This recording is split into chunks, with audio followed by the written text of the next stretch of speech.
Welcome back to the Voices of War. Today's conversation comes at a time of immense upheaval in the Middle East. Israel's war in Gaza rages on with staggering human costs.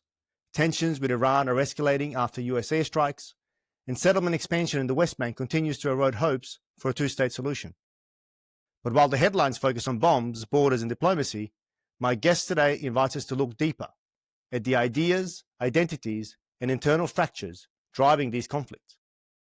Joining me once again is Nadim Shehadi, a Lebanese economist and political analyst with decades of experience interpreting the region's complexity. From academic institutions like Tufts and Oxford to advising governments and think tanks across the world, Nadim has long been at the center of conversations about power, ideology, and survival in the Middle East. In this episode, we'll explore the ideological battles shaping today's violence, the internal divisions within both Israeli and Palestinian societies, the shifting posture of Iran and its proxies, and what it really means to talk about peace in a region where power so often resides outside the state. Nadim, it's a real pleasure to host you again on the show. Welcome back. Thank you, Maz. And thank you for this introduction. You've raised the expectations much higher than I can deliver. I very much doubt that. I've actually re-listened to our last episode. And wow, I was promptly reminded how wide-reaching your knowledge and insights are. And we jumped from Ukraine to Israel and Gaza. In fact, that was on the 8th of November that we spoke, 2023. Absolutely, yes. It was a month after, yes. Yeah, exactly, just a month after 7th of October. And just to situate I was expecting an air raid on Beirut anytime. And we are in a similar situation now because you're expecting your children to come back from school, which would probably the equivalent of an Israeli air raid. Not far off of the Israeli Air Force. at least sometimes. It's a bit of dark humor to get us off. But just also to situate our audience, today is the 4th of July. So we speak. You're obviously in Lebanon, and I'm speaking to you from Australia.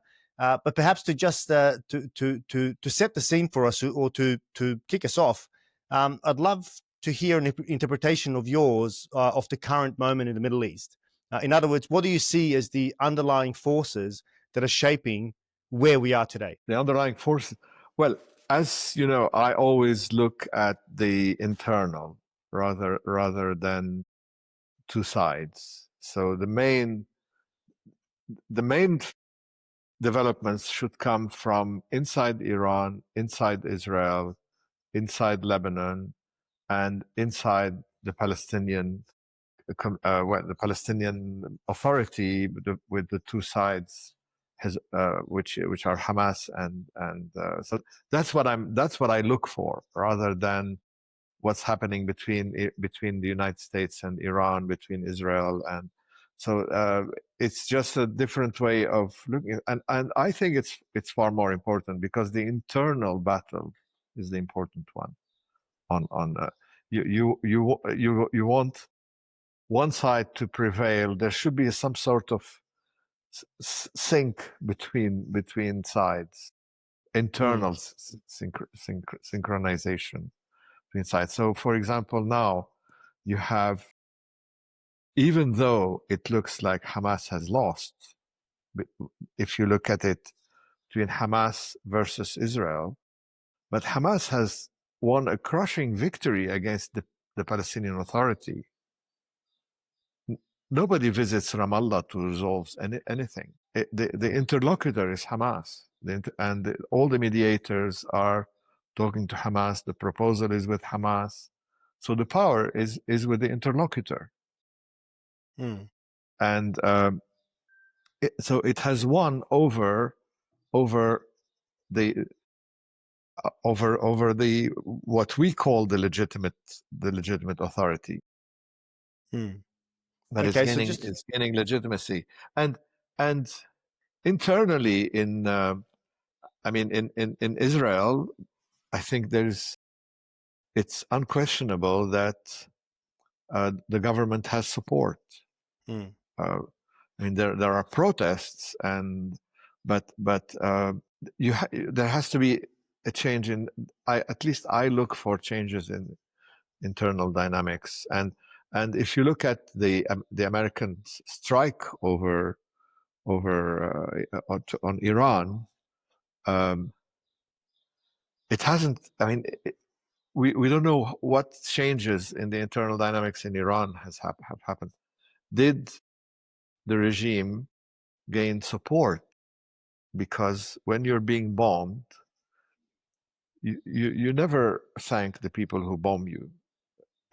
When the whole city is put in a panic, 10 million people are trying to flee Tehran. The anger goes somewhere. So somewhere when it gets equilibrium,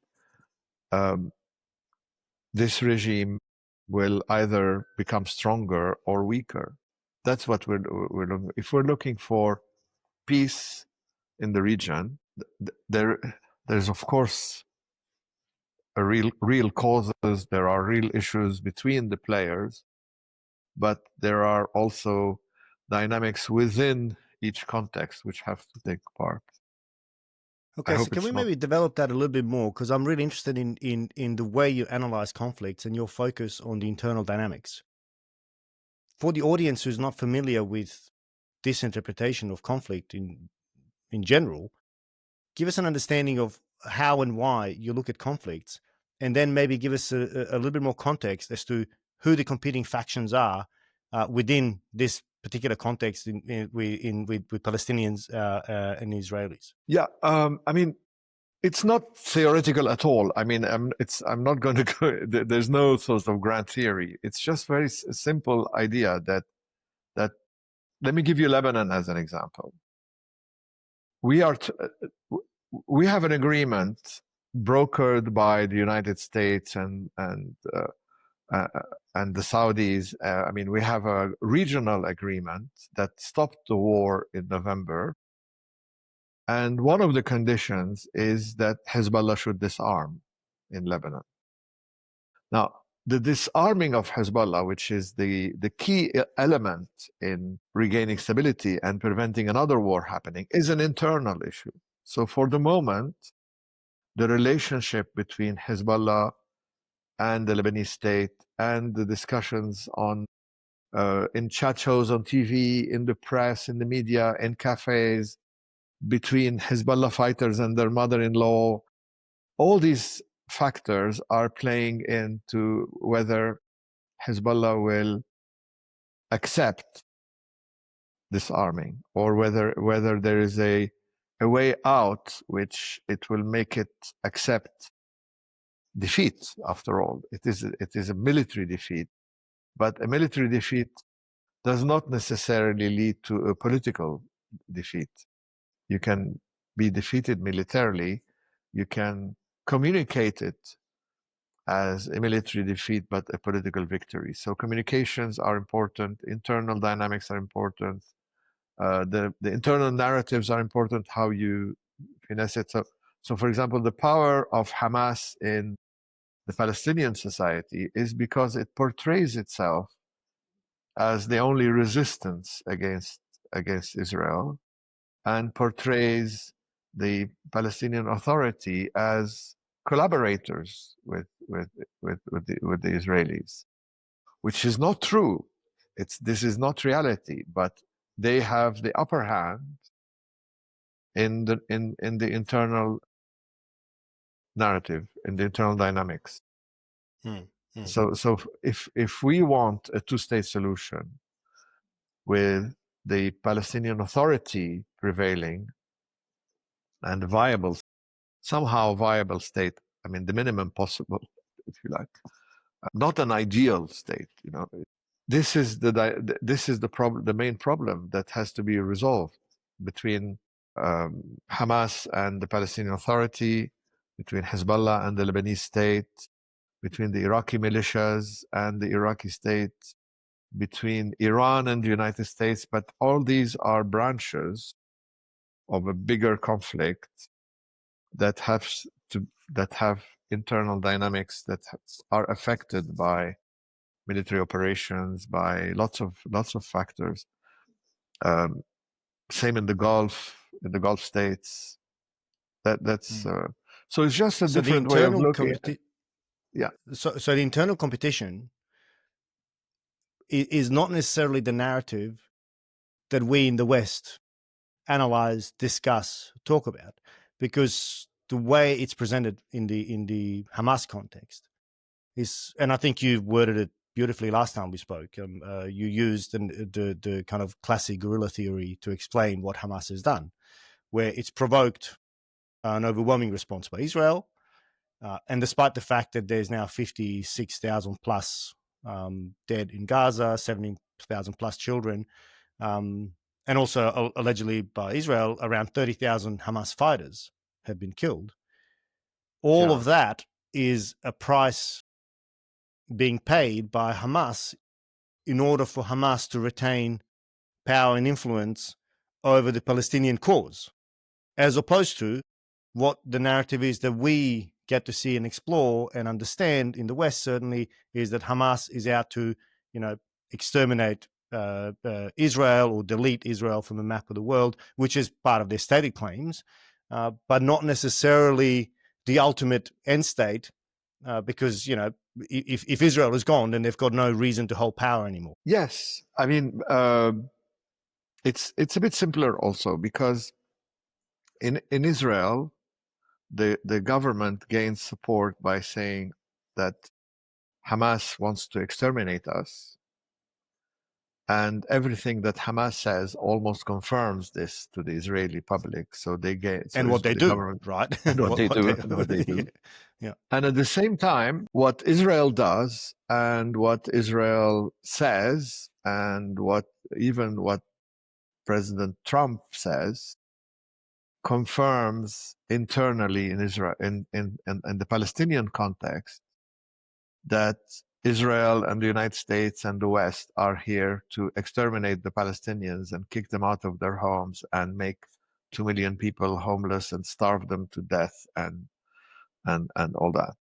So this internal dynamic, the two sides are reinforcing each other. You see, Hamas doesn't have to convince the people in Palestine that this is what's happening. All they have to do is listen to what Israel is saying and what Trump said, and the inactivity of the Arab states, and it reinforces its and that internal battle is crucial. So for now, the situation now, the reason for not being very optimistic is that if you want to divide every context into the goodies and the baddies, the baddies are prevailing and the baddies are reinforcing each other, and you have to break this somehow. Right. Well, how do we reconcile it doesn't the fact mean that yeah, sorry. How do we reconcile the fact that Hamas enjoys popular support in Gaza today, and I think even a bit more support in the West Bank?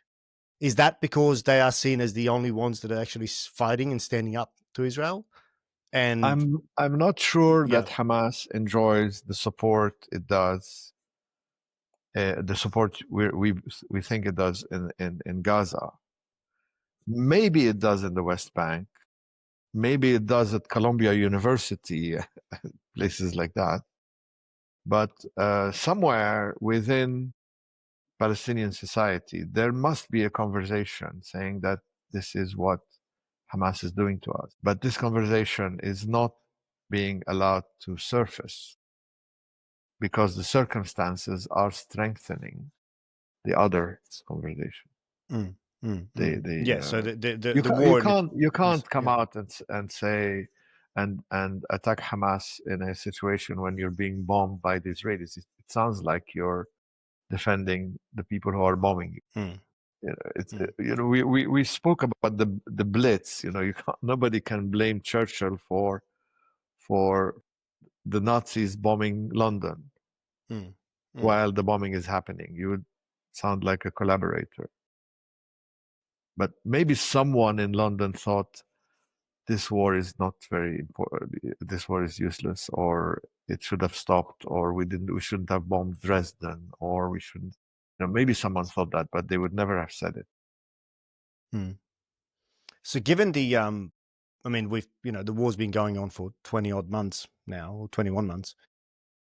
How do you assess the strength of both Hezbollah as well in Lebanon, but also Hamas? I mean, if the figures are even broadly accurate, from what we're hearing from Israel, 30,000 Hamas fighters assessed as being dead. I mean, how do you assess the strength of both organizations and their will to fight? Has it been eroded? Are they being merely just strengthened? Are the new fighters just joining en masse, or how do you view the situation? I mean, it's difficult to assess, and I don't have the tools. I'm not really on the ground there to really understand what's happening. But let's say that this is really the important factor. It's the morale, the will to fight, and whether there is an alternative. There doesn't, I mean, I'm assuming that if you're sitting in Gaza, forget about Hamas. If you're sitting in Gaza listening to what the Israelis and the West are saying, Hamas is your only alternative. So what we say affects their internal dynamic, and they can also twist what we say to make it even worse. Of course. Yeah, of course. And we're the same here in the situation in Lebanon, where the government is asking Hezbollah to give up its arms on the basis of an agreement with Israel, the United States, and the Saudis and the Gulf. So the government, and so there are ways in which Hezbollah propagandists or spokespeople are twisting this, making the Lebanese government as a tool of the Israelis and the West, and relying on it. So I don't know how one can. There has to be a game changer to set this on the right course. One side is that Hezbollah started this war. It led to destruction of South Lebanon and the large parts of Beirut, to massive casualties and losses. It led to the catastrophe, and Hezbollah is responsible for it. That's one side. And Hezbollah should disarm and we should have an agreement with the Israelis, not necessarily a peace treaty, not necessarily normalization. Just forget about each other for a while. It's not the time to go into lovey-dovey peace with the Israelis. But we've had enough. So that's one side. The other side is that we are the resistance. Israel has designs over Lebanon. It's not true that we provoked the war. The war would have come anyway because they were planning for it for years. All you have to do is listen to the Israeli media and some Israeli generals even, and they will confirm this. And the Lebanese government is collaborating with Israel and the United States to disarm the resistance and surrender. That's the other side. And we're not going to surrender. We're steadfast. We're blah blah blah. These are the two conversations happening in Lebanon, and they're a crucial factor in developments. Unless we are going to have a civil war with the army fighting Hezbollah and disarming it, unless we turn into a Ba'ath party ruled, What is the chance of that actually happening? I mean, is that even? I don't know. There's no chance of this happening in Lebanon. No. I find it really interesting because I can draw so many parallels from. Sorry, the delay, the delay catches us. I was just going to say, I find it very interesting because there are when you talk about this internal dynamic against an external aggressor or perceived aggressor, I mean, that really resonates again. Much like last time we spoke, we drew some parallels with the Balkans in Bosnia. Of course. But it's you need to keep an enemy alive in order to retain power. Your power. And the narratives that are in the Bosnian context, it's almost like a dial. The politicians will just turn the dial up. Yes, exactly. The narratives will just increase. Imminent threat. They want to kill you again. It's going to be Srebrenica again, or they want all the Serbs out. Every side just plays their, just turns up the volume on their narratives. The kind of pressure builds a little bit, and then we kind of come down again once the kind of people have gone, well, no, we don't really want to go into war. Let's, we'll listen, we'll follow, you can do what you will to protect us, etc.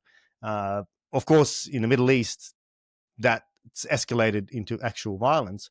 But what I can't quite get is if all of these factions and parties and even states like Israel are benefiting in some sense from the conflict, then can we solve it? I mean, if this is a perpetual, adjusting of knobs to kind of keep the violence at a level where individual leaders can retain power, then are we as a world powerless? I mean, is the death and destruction of Gaza, can we even hope to stop it? Or what can we do, if anything, to stop it? Yes. These are the questions. These are the questions. And the way we're describing it together now is different from looking at it as Palestinians versus Israelis or the West. And, in the internal dynamics, the knobs you're speaking about, Hezbollah can justify defeat and glorify defeat very easily. Like Iran did, right? Yeah, I mean, we're not. They can say we're just a bunch of civilians in resistance mode because of an occupation, and we're not just fighting the Zionist enemy. We're fighting the whole West and the United States, and they haven't been able to shut us down. And look at Gaza. After almost 2 years, the resistance is still active. So they can glorify resistance. They can glorify blood. They can glorify into martyrdom. Martyrdom. The Algerian example is always used, that the Algerian revolution cost 1 million dead. So we are nowhere. We're just at the beginning, and they were just getting rid of a few French. We are getting rid of. We're Zionist, and the Americans and the Gulf states and the Europeans, collaborators and the Europeans. Yeah. So they can always twist it. So and as long as they can twist it, they prevail. You cannot kill everybody, and you cannot get rid of the idea. And if they emerge even defeated and broken and bankrupt, and if they emerge as the main interlocutor, they won. It's always the interlocutors that set the terms after a war. I mean, technically, the war should be to change the, like in the when the negotiations over the Treaty of Westphalia were happening in the 17th century, you had periods of war which changed the balance, and people feel that they can sit on the table, they have enough because the balance of power is changing. And then if the result is not satisfying, they go to war again, change the balance, and come back. So that's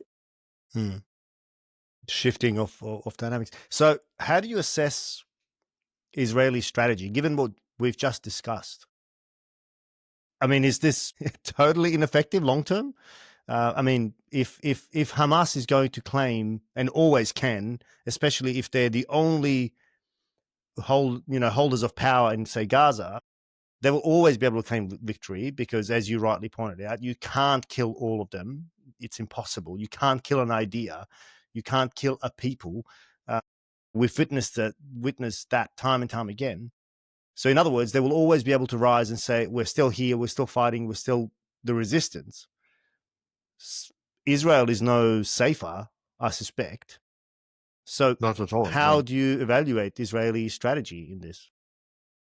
And on top of that, you have the region to think of. I mean, we're all outraged by what's happening in Gaza, and we have sympathy with the civilian population. I mean, it's heartbreaking to see what's happening in Gaza all over the Arab world, and we identify with the civilians in Gaza in a sense. But whether people are have enough perspective to lay the blame on Hamas rather than purely on Israel is doubtful. So you have people over the whole region seeing Palestinians being slaughtered, and this could have an effect on the internal stability of Jordan, Egypt, the Gulf states, even North Africa. But on the other hand, you have a demographic change in the region. You have a new generation. This is illustrated mostly in the Gulf states, in Saudi Arabia, and all that. We have a new generation that doesn't want war. That thinks of moving on, technology, all that prosperity, wealth, prosperity, fun. wealth, fun. Yeah. What resistance people would call the corruptions of capitalism. So we want the corruption of capitalism. They want the purity of resistance against imperialism and all that. And they have support from global forces that think that way also. And they think they're winning because there are global forces, including including within the Jewish community, the diaspora community, which rightly feel outraged at what's happening in Gaza, because it's even worse than it's being done in their name, in a way. So these are all the dynamics at play, which are too complex for us to reply to answer. There's another way of putting it. When if you look at the way historians deal with the rise and fall of international orders or empires, the rise and fall of the Roman Empire or the Byzantine or Turkey, the Ottomans, or this is the main theme in historians on that. It's there's a model of the barbarians surrounding the city and attacking the city, and the city being too corrupt and fat and comfortable to fight. So eventually the barbarians always win. But this time the barbarians attacked the city, and the city turned out to be as barbarian as the barbarian itself. I mean, Israel is proved to be really barbaric in its attack, or so you have. So it's not a standard model we're dealing with, and various people are supporting various barbarians. I mean, for me, Hamas is barbarian, but Israel is behaving as barbarically as Hamas is. So it's not the normal pattern of. What do you put that down to? I mean, obviously, as we fully well know, there are members in the of the Knesset that are calling for openly calling for ethnic cleansing of Gaza, blaming Egypt for not letting Palestinians from Gaza enter. Trump's even made remarks, that it will be the Riviera of the Middle East. These kinds of calls for and even Norman Finkelstein, he calls it the final solution. Very much a play on words, obviously. Where do you sit on this? How do you view overall what the intent is now. I mean, because it's been so long. I mean, we're 2 years into this, and or well past, and it doesn't look like it's going to let up. Yeah, you can ignore the Norman Finkelsteins of this world, because they would always say that. Same as I mean, in the United States, they also have the Jeffrey Sachs, who will always take the anti-American position, if you like. So nobody listens to him eventually. Maybe the Russians listen to him more than Americans, and it's Russian bots that circulate his Right. videos. That's it. Interesting. I mean, I would have thought Norman Finkelstein as someone who's understands the region quite well. I mean, I can't say I agree with he him does, intimately, because but I don't he has understand him taken, intimately. yeah, he does, and he's been, but he is, he's taken extreme positions that discredit him within Israeli society, and makes him a hero in Palestinian circles. I mean, he was invited to Ba'ath Party reunions in Damascus during Assad, and so that's, but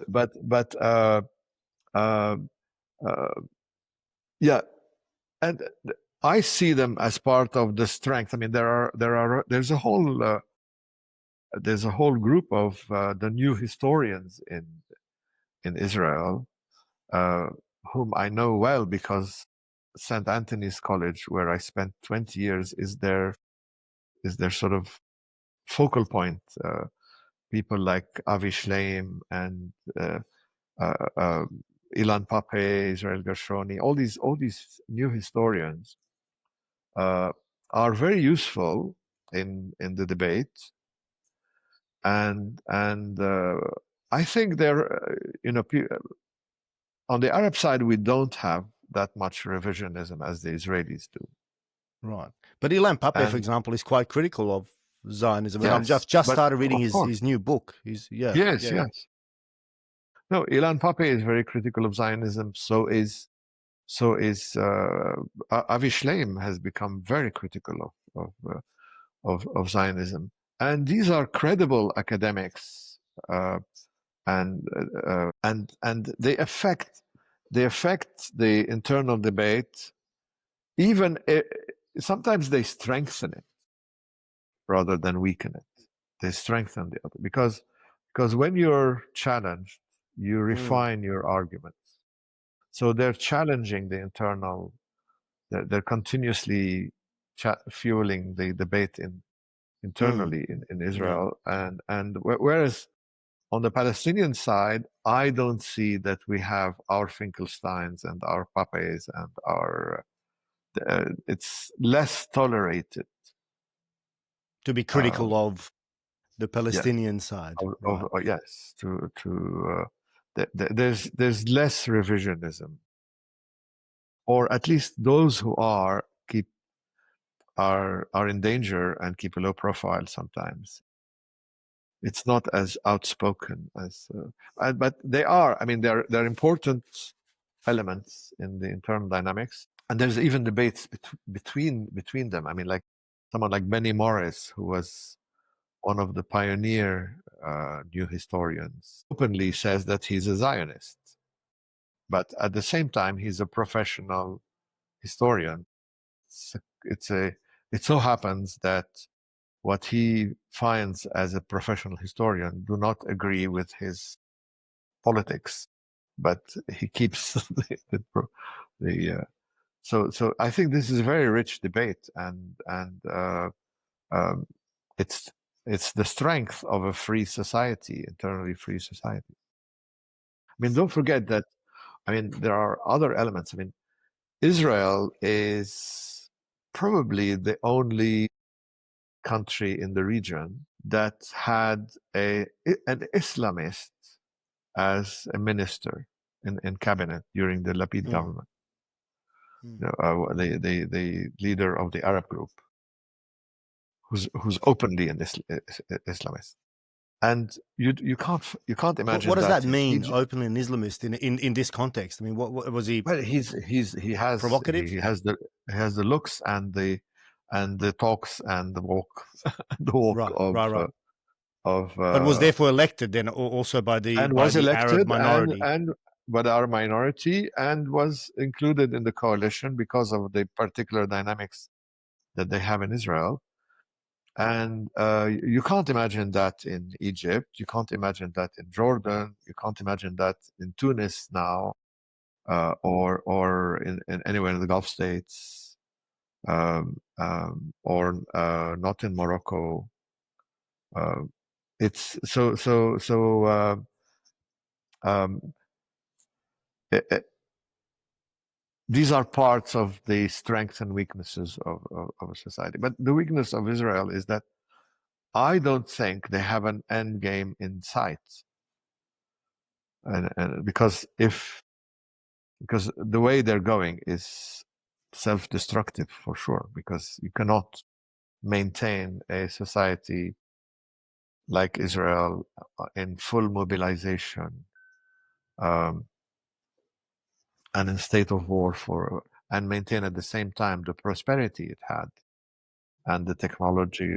I mean, the tech industry is volatile. It can happen. It can move out. It can move out. The investments can move out. It's very costly for the war.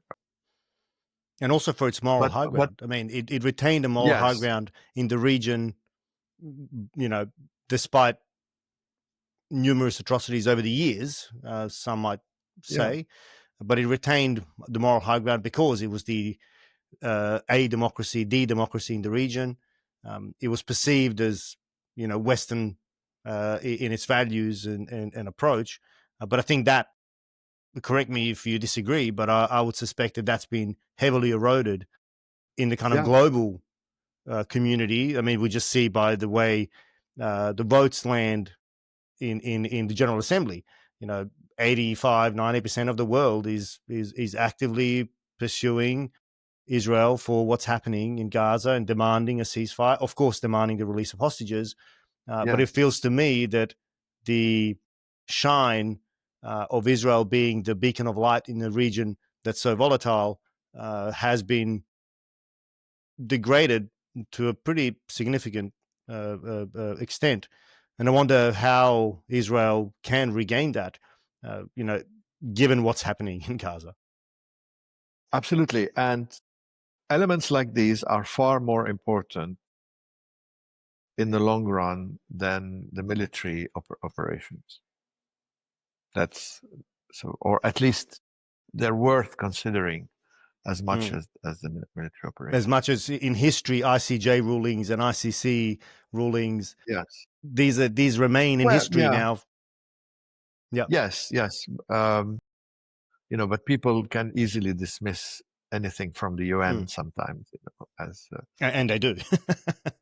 and they do, and Yeah. sometimes, support for America is the hegemon, and people are anti-American, so they will support Hamas because Hamas is anti-American, not because of sympathy to to the. I mean, and To the this was cause. Yeah. shown. This was shown during the Syrian in the Syrian context, where the global left, if you like, who are now supporting Hamas because it's anti-American, were supporting Assad because Assad was anti-American. So they were supporting Assad destroying major cities like Aleppo and Homs and Hama and displacing 5-6 million people purely because purely because Assad is anti-American or presents himself as part of the axis of resistance. So Mm. in that context, this is also part of the internal dynamics in the West, Mm. Mm. which you can dismiss. You can dismiss these people, but in the end, they do have an effect, and we've seen it in play. We've seen it. I mean, what happened in Syria in 2024, which is the fall of Assad, could have easily happened in 2013. We would have saved huge damage to Syrian society. And the transition, if Assad had fallen in 2013, the transition and the reconstruction would have been much easier. And the trauma that the society has had would have been easier to resolve. We deliberately kept Assad in power. And the West is responsible for that because we blinked. We were afraid of regime change because of what happened in Iraq. We wanted Bush to be wrong in America. Bush could not be right. And we kept Assad in power. We allowed Russia and Iran to save Assad, and we pretended that. I mean, if you look back at what John Kerry was saying at the time, John Kerry was saying there is no military solution in Syria. There's only a political one. The Russians were saying, yes, there is no military solution, but at the same time, they were pursuing a military solution. They were destroying and killing and displacing. So we fell for the trick. It was like for the scam, very willingly. And we have a responsibility. The West has a responsibility to what's happened. Bears for keeping. In the same way as if you look back at 1991, the circumstances of the liberation of Kuwait by the American coalition, which had the whole Arab countries with it. So after the defeat of Saddam Hussein in that battle, his regime was weakened, and people thought that they had the support of the United States because of a declaration that George Bush the Elder made, and they rose and there was a revolt against Saddam Hussein, and the regime lost control of 14 out of 18 provinces. People just went to the towns, took over Ba'ath Party headquarters and intelligence and army headquarters, and he was losing control. The Americans deliberately allowed him to, turn the blind eye, and he was allowed to crush the revolt. And the result is that he was kept in power, and instead of helping the Iraqis free themselves from Saddam, we punished them for rising against him after we told them to rise against him. And we punished them with sanctions, with turning again a blind eye to what Saddam was doing internally. We divided the country into the cost that Iraqi society incurred between 1991 and 2003, when there was the other invasion, is an element in what happened, a very important element in what happened afterwards. It's not the invasion that created the chaos. It's a combination of the invasion and the pre-invasion. And the answer to that is not that you should keep a dictator in power perpetually because you're afraid of what happens later. This is the game dictators play with the international community and with their own people. And we succumbed to that, and we thought that Assad was indispensable, irreplaceable, and that after him will be chaos. So we kept him in power because of that. And I'm using provocative language. We kept him in power, but we did help circumstances to keep him in power, and the Russians, we allowed the Russians and the Iranians we ignored the Russians. And if you want to go even deeper, the JCPOA was part of that. You see, the JCPOA is not important because of the nuclear issue alone. The JCPOA is important because this is a way that Iran engaged the West, the Europeans and the Americans, on an issue that resounds with them. Because if you're Iranian and know the West, you know that there is a whole generation that was brought up on the campaign for nuclear disarmament and CND and all that, and so this is an Non-proliferation important. treaty and This is this yes. So this is a good topic to exploit. And during the negotiations between the Americans and the Iranians in 2015, one of the conditions of the Iranians, and this is well documented, one of the conditions was to ignore the regional and geopolitical aspects. So we concentrate on the nuclear deal. We don't include what Iran is doing in Palestine, in Syria, in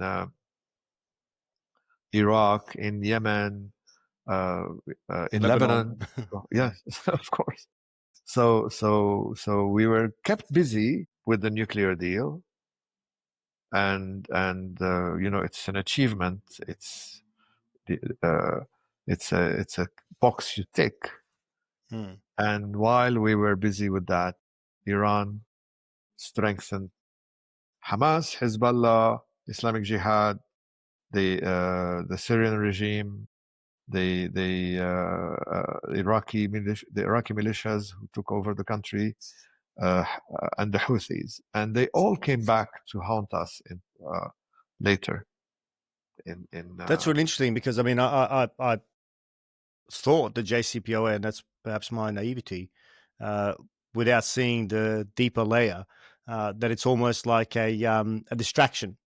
We'll talk about this. Let's find a deal. Yeah. Unfreeze a whole suite of money and assets frozen, and sanctions and so on, and then use that money, of course, to then continue the fight elsewhere, whilst you look like to the rest of the world. Because even the IAEA has, stated that Iran was compliant while the JCPOA is there until Trump pulled out of it. But they were That it was compliant. compliant. Because that was not the central issue for them. The central that was that was the distraction. Yeah, that was the distraction, in my view. I mean, and that was also what made them an interlocutor. Again, it's important to be the interlocutor. If you got a seat at the table, right? Yeah, and you've got not only a seat at the table, you are the main interlocutor. The Arab states, the Gulf states, were not included in the conversation, even though they have a stake in the relations between Iran and America, because America is their protector, and their protector is being distracted from protecting them. So the America is being weaned away, and you have declarations by President Obama which acknowledge that Iran has a stake in the region, and that we should share the region with Iran. That's something outrageous for Arab states. And now the Americans are saying disarm Hezbollah after Hezbollah was strengthened by their own actions in a way. That's really interesting. So I want to take this into a couple of strands, but while we're in Iran, and given what we just said about Saddam in '91, and then the Bush Senior effectively withdrawal from at least withdrawal from Iraq, and Saddam was allowed to remain in power. What do you then see, or what do you think should the West, i.e. US, do right now, given they've bombed Iran, they've, as they proclaim, annihilated the nuclear program, which in your own words is been a distraction anyway. And of course, we know fully well that the Iranian regime every few years gets shaken internally a little bit. It ever so slightly gives the impression domestically that it's changing, that it's modernizing, to kind of stem the kind of uprising, whilst of course keeping the true enemy, the Satan and mini Satan, in Yes. full view of of domestic politics. What do you think? Is this the time for regime change? Dare I throw that concept? Listen, I'm not going to give. I have no idea what they should do, and even if I did, they would never listen to me. But the important element to to uh, to highlight in what you've said is that what America did in 1991, in 2003, in the JCPOA, in 2009, all these things were done with a strong internal element also. So it's the internal dynamics within the United States that was partly important, that led these actions. On the withdrawal from Afghanistan was also, I mean, which was a catastrophe. I mean, you have An embarrassment can you on imagine? so many levels. It's not just an embarrassment. I mean, it's horrific. It's horrific to America's friends rather than America. It's America's enemies were jubilant that a bunch of barbarians, if you like. I mean, I use barbarians in the historic sense. The the um, the barbarians Barbarians who won. were just today recognized by Russia formally. I don't know if you saw that. Yes, but I mean, imagine that the United States, with an international coalition, with I don't know if the figures are correct, but the cost of the whole Afghan uh, uh, occupation and operation cost $2.2 trillion, come end up with nothing to show for it but apart from a humiliation. well-armed Taliban. Yes, better. Yes. So I mean, that's difficult to. I mean, and also if you consider the cost. I mean, look at the cost of. I asked a friend. I'm not a military expert at all, but I asked a friend about the cost of the bombing, the American bombing of Iran, and he said anything between 200 and 300 billion. You can reconstruct the whole region. This recent bombing of the nuclear sites was 200 to 300 billion. I mean, I guess there were nuclear. I mean, there were submarines. There were drones. There were obviously aircraft flying 36 hours, etc. So there's obviously a lot of Yes, things went bang. Wow. I don't know about the figures. I mean, I'm not sure about the figures. I'm not sure I remember the figures correctly, but there, and I have no way of judging their, but the destruction has huge cost. You have to bear that in mind when you think of the cost of reconstruction. I heard once in a debate the Houthis boasting that they can send a drone that costs a couple of thousand on Alibaba, and the Americans and the Israelis reply with an air raid that costs them several million, and what they destroy on the ground is worth less than the cost of bombing it. But I mean, these are the wrong calculations, of course, but it's part of the triumphalism of, Yeah. of and part of the general. And the Houthis were boasting, what do you mean we lost? Everybody's talking about us. We can disrupt global trade. We are the most important people in the planet. Mm. Yeah. So how do you So view Trump's moves then in the region? Most notably, of course, the bombing of Iran. How do you view that? I mean, is this a net good, bad, indifferent, uncertain? How do you see it? well, I've always said that Trump has to be taken seriously. When I was in the U.S., no, especially, I mean, I was in Boston and New York, so it's a biased thing. Trump was made jokes about, and nobody spoke of Trump seriously, and that's part of an American problem, which because which is a serious American problem in a way, that the the federal capital of the United States voted 92% for Biden in 2000 and in 2020. Sorry. Mm. Mm. So the federal capital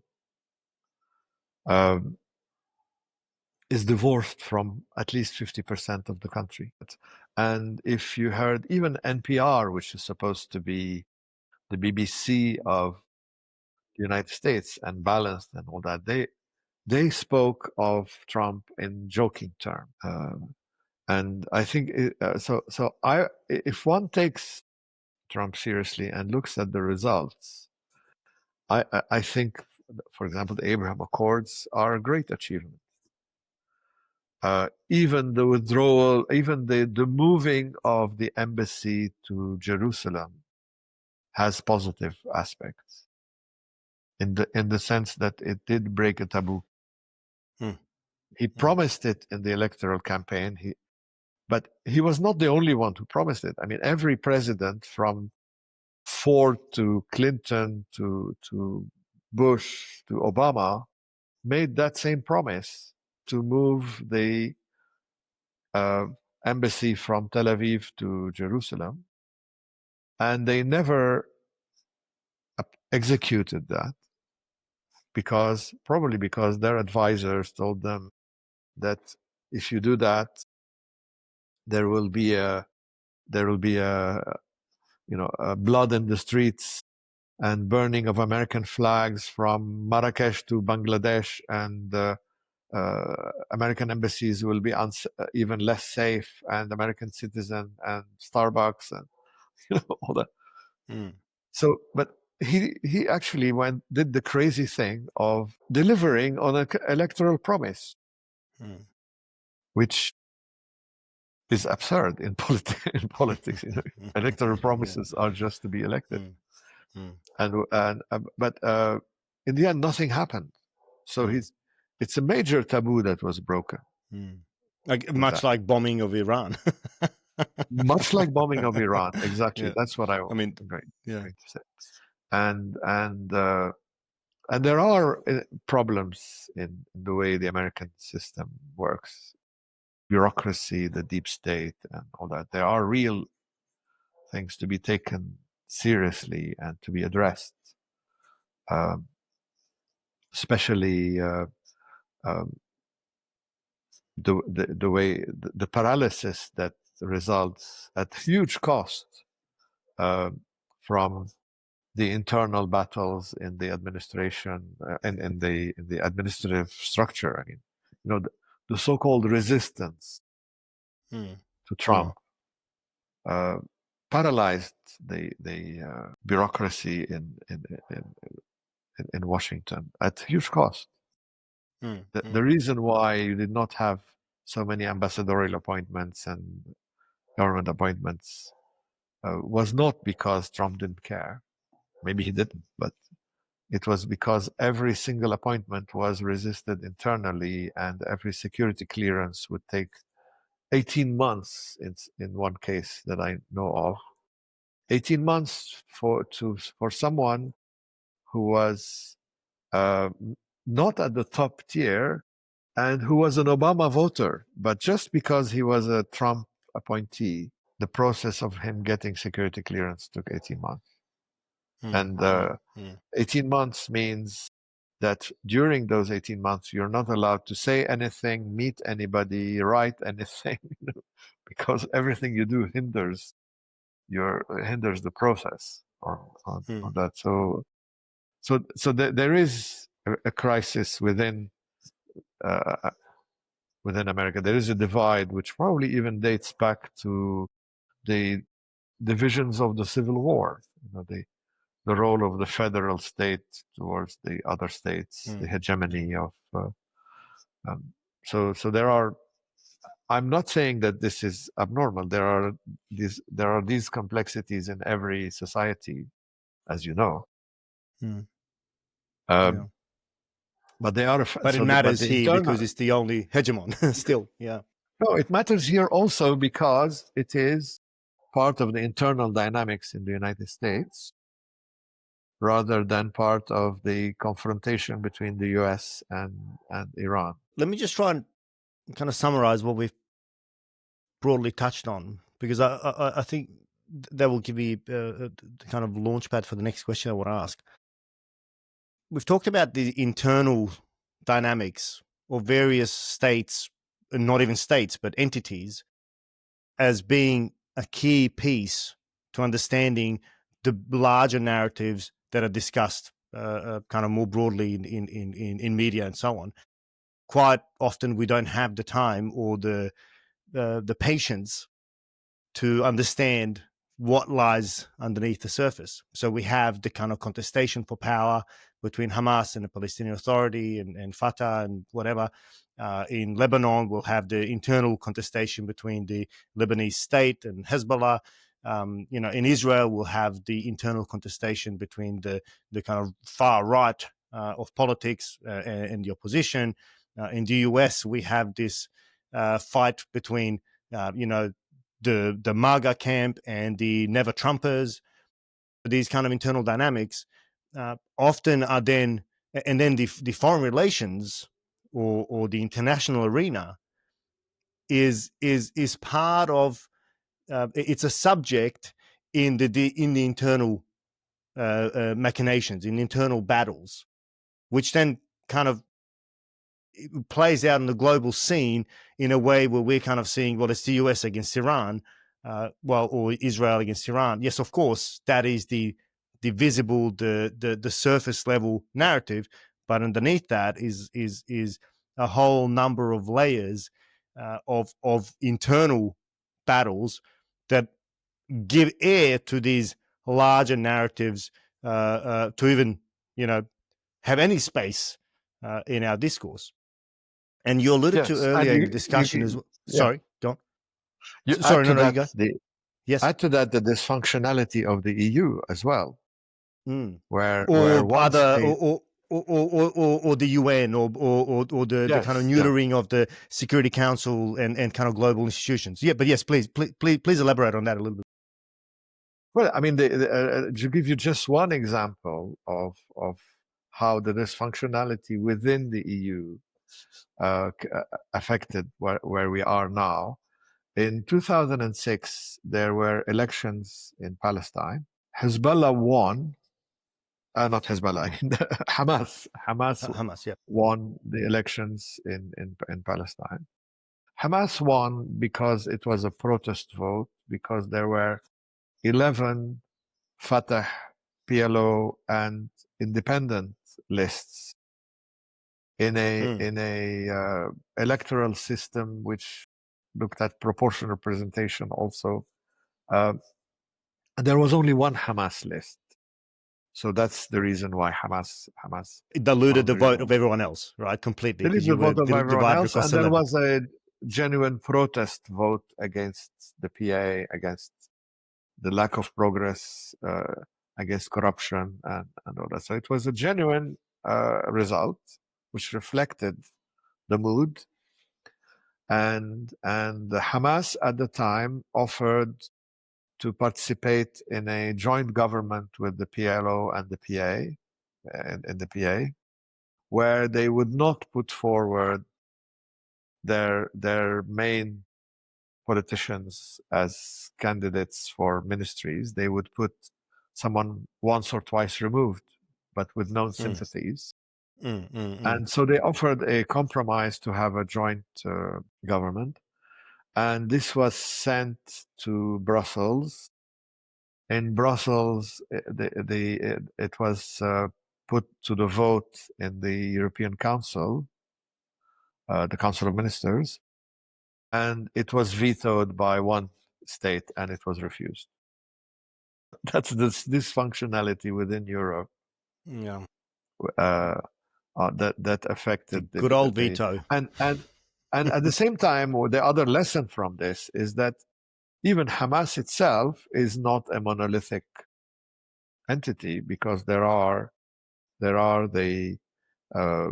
different factions. There is an internal dynamic within Hamas. There is an internal dynamic within even the Muslim Brotherhood, and you could see that I'll give you another illustration that in 2006, on the 25th of June 2006, there was an agreement between, between Hamas and Fatah, reached within Israeli jails.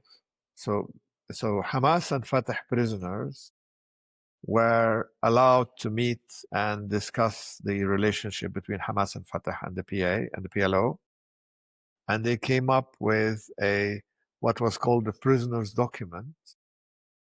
And this prisoners' document was presented to Hamas and the PLO outside.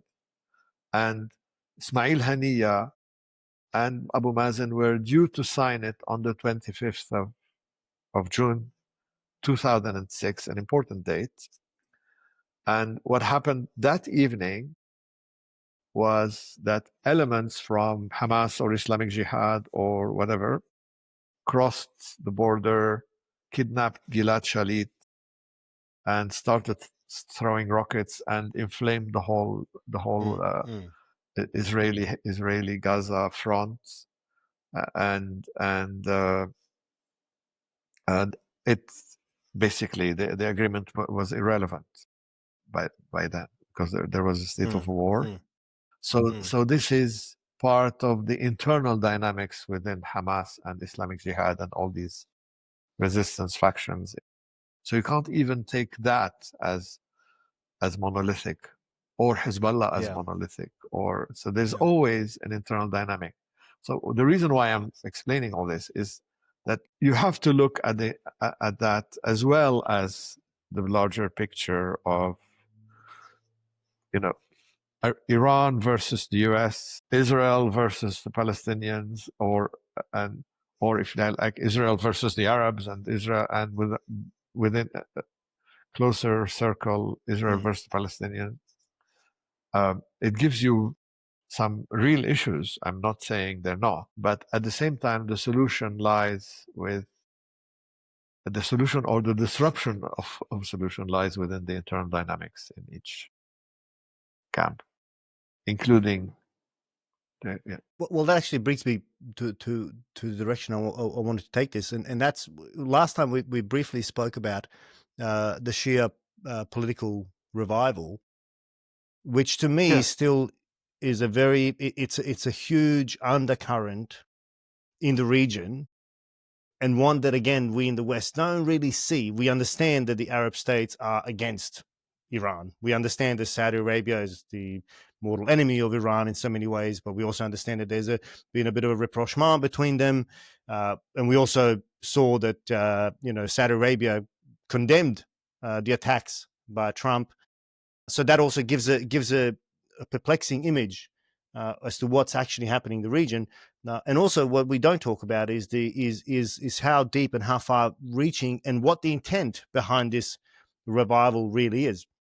And I feel like that's an important aspect of this, if we are to understand not just the Palestinian issue, but the broader Iranian issue, the Houthis, the Lebanon and Hezbollah issue. Maybe you can help us understand how that revival is playing out in the region even today. Yeah. Well, I can't. I mean, all you have to do is you're asking too much. I love it. I love it. No, let me put it. Let me try and explain. You will do a far better job than me. So please. No, I think with just to have a little bit of a break. I think the imbalance you had when I'm glad you're back and very happy that you've solved the problem. But when you had lost your balance and tilting to one side, you could understand the world far better, because you were in tune with the way the world was. I was spinning with it. I spinning with it. No, I kept on hitting the wall like the world is. Exactly. Yeah. Yes. Yeah. And tilting to the far right, Yes. That's exactly. But let me put it this way: if you consider, for example, the Reformation, 500 years ago, in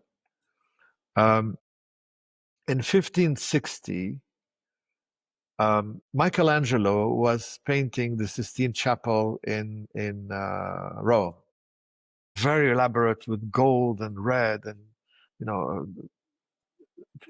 amazing stuff. Grand in its design. Yeah. Yes, grand and colorful and with full of people. At the same time, exactly at the same time, in Northern Europe, they were destroying art, defacing icons, destroying churches and cathedrals. This is the Calvinists, in Northern Europe. And these people, 500 years later, have produced IKEA, whereas in Rome you have Gucci and Versace and Ferragamo and all that. So this cultural difference or artistic difference between Rome and northern and Sweden or the Nordic states is a continuation of the division cultural of legacy. the cultural legacy of the Reformation in a way.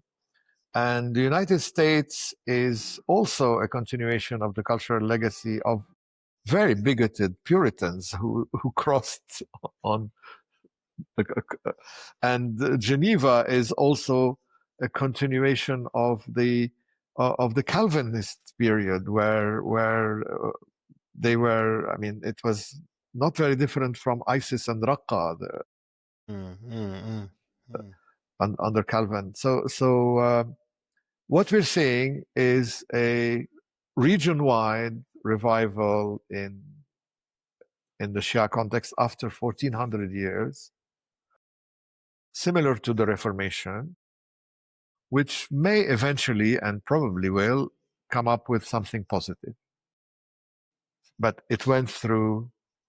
So without the bigger hindsight, we can't judge where it's going, whether it'll change direction, whether it'll be reformed, whether it'll be. But it's definitely not reversible, and it has to find an equilibrium somewhere, like all conflicts do. And eventually, I mean, that's. But we don't know. we have no way of knowing. But the idea that we can reverse it or crush it is absurd. That's the conclusion. I mean, if you like. Is that because it's an idea again? Because it's an ideology again? I mean, yes, yeah. King Philip of Spain, when he invaded Europe to crush the Calvinists, had to stop somewhere. So lay the groundwork for us. Then where are the waves of this, revival? How are they manifesting on the ground in the Middle East? But even that revival is not monolithic, because there are very serious internal discussions within them. There are the radicals that want to revenge for the killing of Hussein 1400 years ago, and there are the more quietist and who want to restore stability and coexistence with the rest of the region. And the region knows how to do coexistence because it's done it for hundreds of years. Remember that if there are people who are in conflict in a small area like Sarajevo, the fact that they are in conflict in a small area means that they have been there together at the same time. Otherwise, they would have ethnically cleansed each other a long time ago, like Europe dividing itself into homogeneous principalities in the 16th and 17th centuries. So they know how to do it. They just slipped and have the ability of going back to living together in a place like Sarajevo, let's say. And we have the ability to do that in Lebanon. We have the ability to do that in the Middle East. And we know how to do it. We haven't lost all the ideas that lead to it. So how do you interpret some and of you the? have you have a new generation that wants Yeah, to I do was it. just going to. Yeah.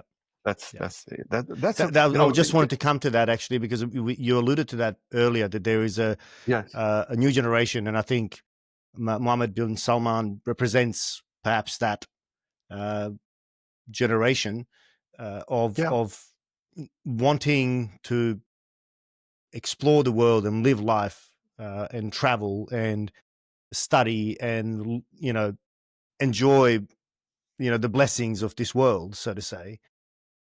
Do you harbor hope that that new generation might see the world a little bit different? And is that a reality for the Palestinian youth as well as the Israeli youth, really? Yeah.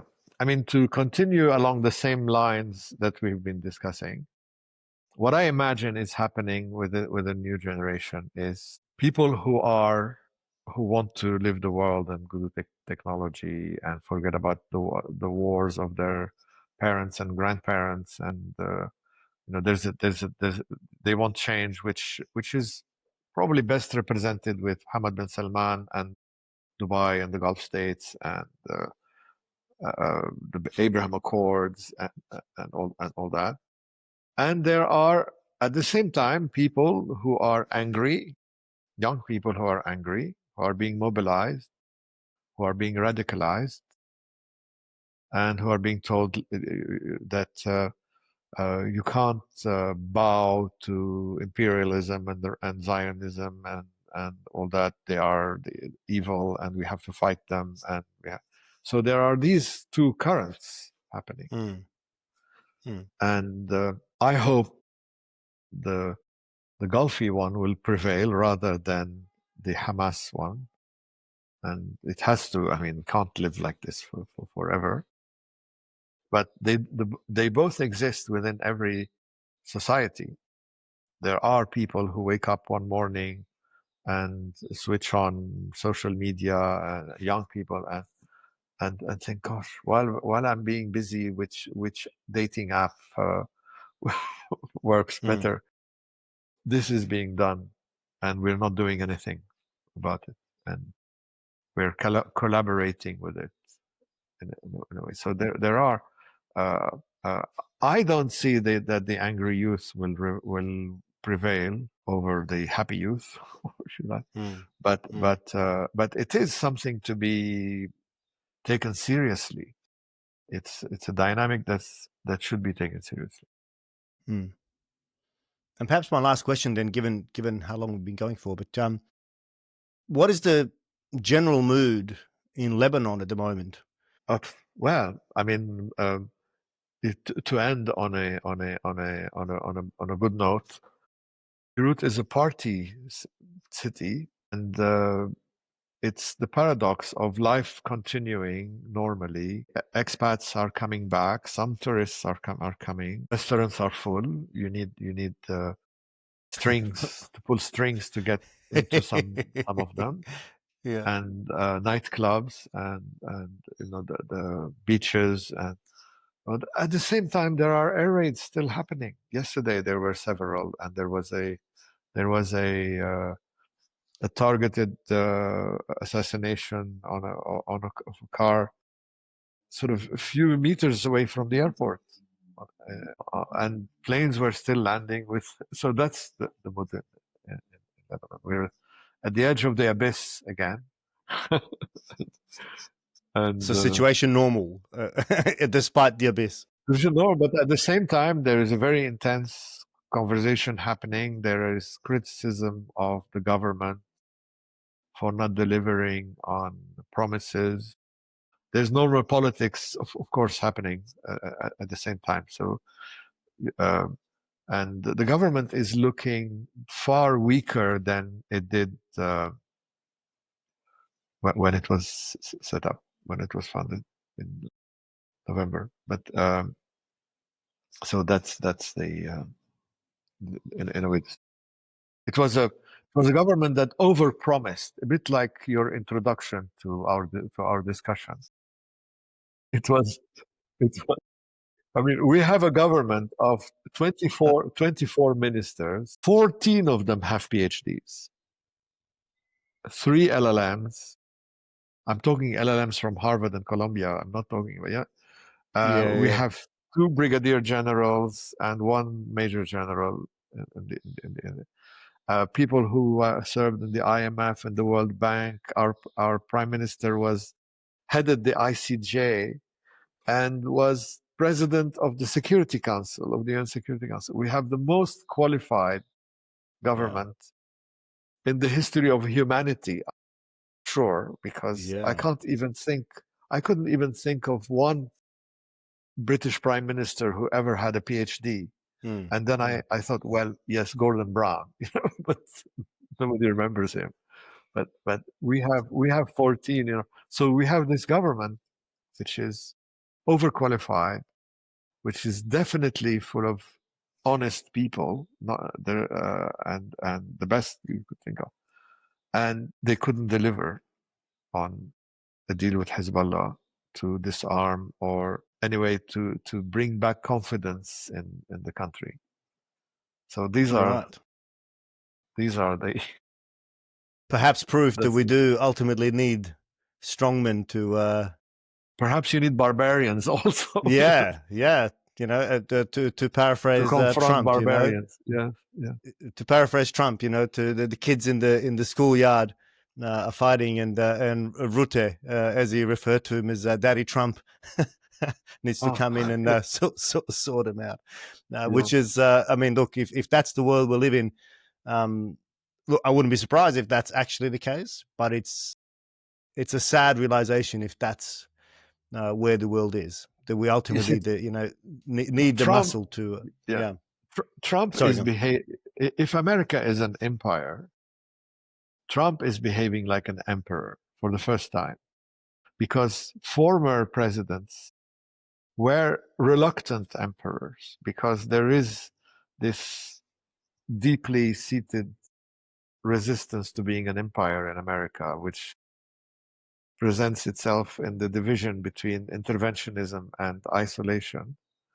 And the root of it is because fundamentally the country was created as a reaction to British colonialism and imperialism. And so Trump is the first emperor of the empire, maybe not the last one. Well, on that cheery note, Nadim, it's been a pleasure. I love speaking with you because you bring me back to earth in so many ways. I love that you speak, in crisp truths. And you're very pragmatic. You don't sit in the kind of esoteric space of shoulds or shouldn'ts. I get the sense that you're quite pragmatic in the way you view the world, and it's very refreshing. It certainly helps me contextualize, because I find myself sometimes running off with the fairies, much like the rest of the world. So I'm very grateful for your time once again, and I really do hope that we can do this again. Thank you. You make me sound immoral, but I'm very glad you're back. I'm very glad you're thinking of all these things, and I look forward to listening to your future podcasts too. Wonderful. Thank you so much. Thank you.